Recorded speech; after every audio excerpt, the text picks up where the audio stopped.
डेरा गाजी खान के family park में लड़कियों वाला ड्रेस बदलकर घूमने वाला एक नौसरबाज शहरियों के हत्थे चढ़ गया। मशकूक हरकत पर शहरियों ने एक शख्स को रोक लिया।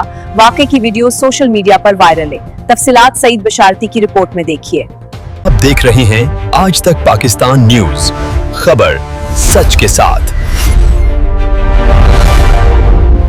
डेरा गाजी खान के फैमिली पार्क में उस वक्त हैरान कुन सूरत हाल पैदा हो गई जब लड़कियों का भेस बदलकर घूमने वाला एक मुबैना नासरबाज शहरियों के हत्थे चढ़ गया।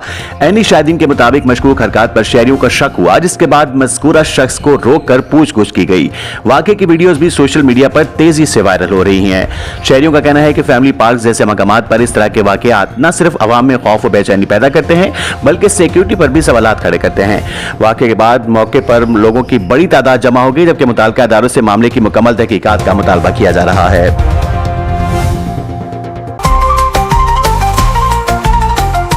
आज तक पाकिस्तान न्यूज, खबर सच के साथ।